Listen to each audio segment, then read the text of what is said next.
So thank you very much. I'm going to take one question, and then remember, people are going to have opportunities to also answer questions when I'm with the Chinese president today. So I don't want the whole day to just be a bleeding press conference, but I'm going to take Jackie Combs' question. Mr. President, could you please react to the reports of secret government surveillance of phones and internets? And can you also assure Americans that the government, your government, doesn't have some massive secret database of all their personal online information and activities? Yeah.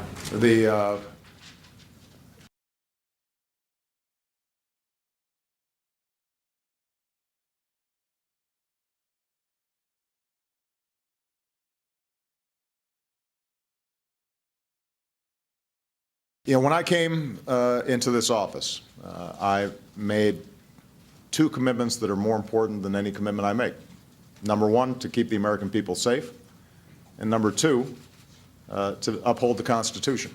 And that includes what I consider to be a constitutional right to privacy and an observance of civil liberties. Now, the programs that have been discussed over the last couple of days in the press are secret in the sense that they're classified, but they're not secret in the sense that when it comes to telephone calls, every member of Congress has been briefed on this program. With respect to all these programs, the relevant intelligence committees are fully briefed on these programs. These are programs that have been authorized by broad bipartisan majorities repeatedly since 2006. And so I think at the outset it's important to understand that your duly elected representatives have been consistently informed on exactly what we're doing. Now, let me take the two issues separately. When it comes to telephone calls, nobody is listening to your telephone calls. That's not what this program's about. As was indicated, what the intelligence community is doing is looking at phone numbers and durations of calls. They are not looking at people's names, and they're not looking at content. But by sifting through this so-called metadata, they may identify potential leads with respect to folks who might engage in terrorism. If these folks, if the intelligence community then actually wants to listen to a phone call, they've got to go back to a federal judge, just like they would in a criminal investigation.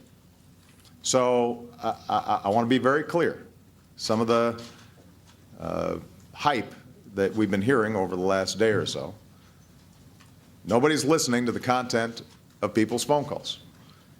This program, by the way, is fully overseen not just by Congress, but by the FISA court, a court specially put together to evaluate classified programs to make sure that the executive branch or government generally is not abusing them and that it's being carried out consistent with the Constitution and rule of law.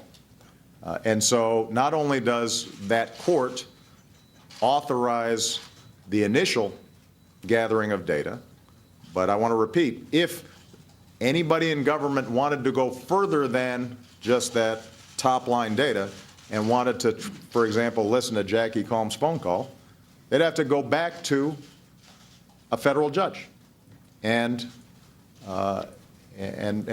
indicate why, in fact, they were doing further probing. Now, with respect to the internet and emails, this does not apply to U.S. citizens, and it does not apply to people living in the United States. And again, in this instance, not only is Congress fully apprised of it, but what is also true is that the FISA court has to authorize it. So, in summary, what you've got is two programs that were originally authorized by Congress, have been repeatedly authorized by Congress. Bipartisan majorities have approved of them. Congress is continually briefed on how these are conducted. There are a whole range of safeguards involved, and federal judges are overseeing the entire program throughout. We're also setting up, we've also set up an audit process when I came into office to make sure that we're, after the fact, making absolutely certain that all the safeguards are being properly observed. Now, having said all that, you'll remember when I made that speech a couple of weeks ago about the need for us to shift out of a perpetual war mindset. I specifically said that one of the things that we're going to have to discuss and debate is how are we striking this balance between the need to keep the American people safe and our concerns about privacy. Because there are some trade-offs involved. Now, I welcome this debate, and I think it's healthy for our democracy. I think it's a sign of maturity, because probably 5 years ago, 6 years ago, we might not have been having this debate. And I think it's interesting that there's some folks on the left, but also some folks on the right who are now worried about it, who weren't very worried about it when it was a Republican president. I think that's good that we're having this discussion. But I think it's important for everybody to understand, and I think the American people understand, that there are some trade-offs involved. You know, I came in with a healthy skepticism about these programs. My team evaluated them. We scrubbed them thoroughly. We actually expanded some of the oversight, increased some of the safeguards. But my assessment and my team's assessment was that they help us prevent terrorist attacks. And the modest encroachments on privacy that are involved in getting phone numbers or duration without a name attached and not looking at content, that on net, it was worth us doing. Now, some other folks may have a different assessment of that. But I think it's important to recognize that you can't have 100% security and also then have 100% privacy and zero inconvenience. We're going to have to make some choices as a society. And I can say is that in evaluating these programs, they make a difference in our to anticipate and prevent possible terrorist activity. And the fact that they're under very strict supervision by all three branches of government, and that they do not involve listening to people's phone calls, do not involve reading the emails of U.S. citizens or U.S. residents, absent further action by a federal court that is entirely consistent with what we would do, for example, in a criminal investigation. I think on balance, we have established a process and a procedure that the American people should feel comfortable about. But again, these programs are subject to congressional oversight and congressional reauthorization and congressional debate. And if there are members of Congress who feel differently, then they should speak up. And we're happy to have that debate. Okay? All right, and we'll have a chance to talk further during the course of the next couple of days. Thank you, guys. Thank you.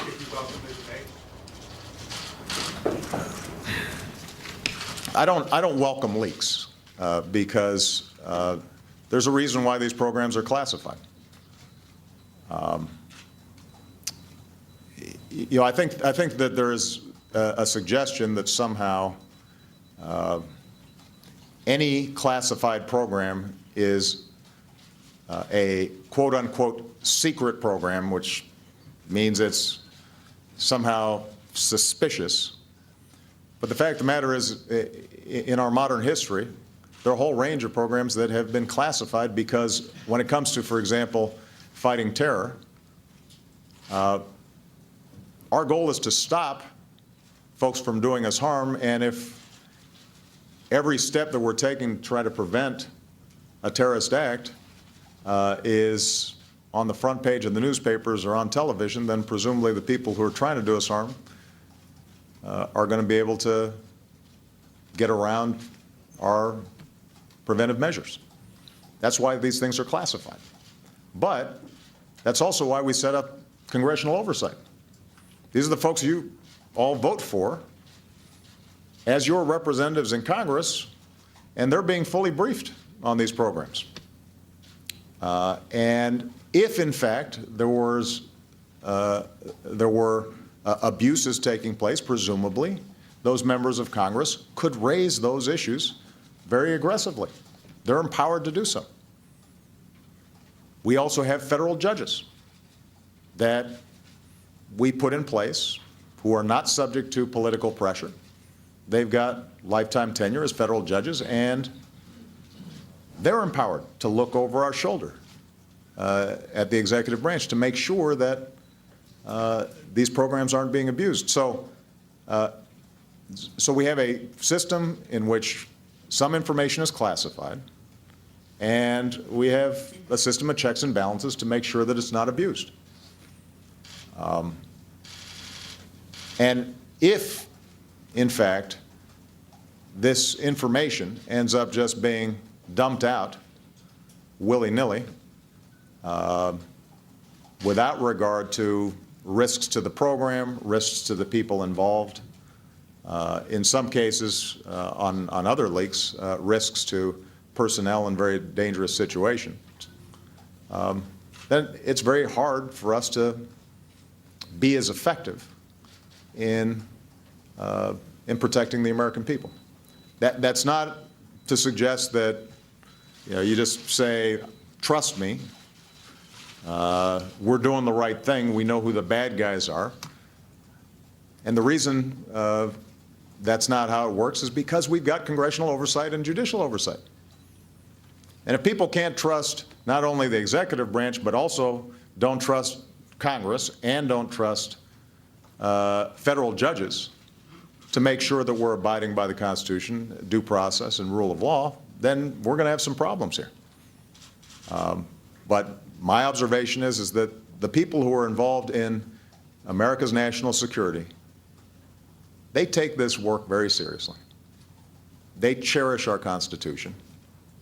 The last thing they'd be doing is taking programs like this to listen to somebody's phone calls.